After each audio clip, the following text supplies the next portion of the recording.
ধাওয়া পাল্টা ধাওয়া, ইট পাটকেল নিক্ষেপের এই চিত্র চট্টগ্রাম বিশ্ববিদ্যালয়ের শিক্ষার্থী ও বিশ্ববিদ্যালয় সংলগ্ন জোবরা গ্রামবাসীর সংঘর্ষের। 12টার দিকে শুরু হওয়া এই সংঘর্ষ ধীরে ধীরে ভয়াবহ রূপ নেয়। ধারালো অস্ত্র দিয়ে শিক্ষার্থীদের উপর হামলা করা হয়। আজকে আবার তারা অবস্থান নেয়, তারা বাসায় আমাদের যে ছাত্রছাত্রীরা অবস্থান করছিল তাদেরকে জিম্মি করে আমাদেরকে এদিকে আসতে বাধ্য করে, তারপর তারা আমাদের উপর অতর্কিত অস্ত্রসহ আমদানি আমাদের উপর হামলা চালায়। 7টার সময় এখান থেকে গেছি, সেনাবাহিনী ধরলাম আর একটু পরে গেছে। কেন সেনাবাহিনী চলে গেল? কেন পরিস্থিতি সামাল দিচ্ছিল সেনাবাহিনী? ছাদ থেকে আমাদের পোলাবাহিনী থেকে ফেলে দেওয়া হইতেছে, এখানে কোবাইতেছো। আমরা আর্মিকে কল করছি, পুলিশকে কল করছি, কেউ আসতেছে না। গত রাতে এক ছাত্রীকে মারধরের জেরে চট্টগ্রাম বিশ্ববিদ্যালয়ের 2 নম্বর গেট এলাকায় শিক্ষার্থীদের সঙ্গে স্থানীয়দের সংঘর্ষ হয়। সকালে নিরাপত্তা সহ 4 দফা দাবিতে ক্লাস বর্জন করে বিশ্ববিদ্যালয়ের প্রধান ফটকে শিক্ষার্থীরা বিক্ষোভ শুরু করলে আবারও উত্তেজনা ছড়িয়ে পড়ে ক্যাম্পাসে। এক পর্যায়ে 2 নম্বর গেট এলাকায় আবারও শিক্ষার্থীদের সঙ্গে স্থানীয়দের সংঘর্ষ শুরু হয়। বিকেল 3টা পর্যন্ত দফায় দফায় চলে সংঘর্ষ।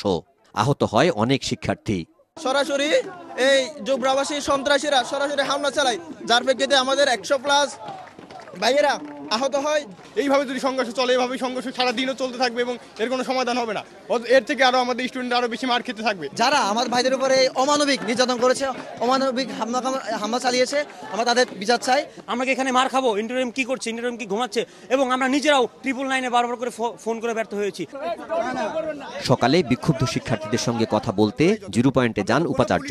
এ সময় পুলিশের ওপর ক্ষোভ জানায় প্রশাসন। পুলিশ আমাদেরকে বলে যে তারা সরি, তারা আসতে পারবে না। আজকে সকালেও আমরা ডাকছি, এসপিকে ফোন দিয়েছি, কালকে 30 বারের উপরে আমার সাথে এসপির কথা হয়েছে, বলছে যে আমি নির্দেশনা দিছি কিন্তু পাই নাই। আমরা র্যাবকে কন্টিনিউয়াস ফোন করে পাই নাই, মিলিটারি অফিসারকে আমরা প্রথমে ফোনে পাই নাই, অনেকক্ষণ ধরে যখনই পেয়েছি ওনারা আসতে প্রায় 3-4 ঘন্টা দেরি হয়েছে। এটা শিক্ষার্থীদের কথা, যেটা এটা সত্য, কারণ আমরা তাদেরকে ফোনে রিচ করতে পারিনি। পরে চট্টগ্রাম ক্যান্টনমেন্টের জিউসির কাছে ফোন করে ওনাদেরকে নির্দেশনা দিয়ে তারপরে আমরা আনতে হয়েছে। সংঘাতের কারণে নির্ধারিত সব পরীক্ষা স্থগিত করেছে বিশ্ববিদ্যালয় প্রশাসন।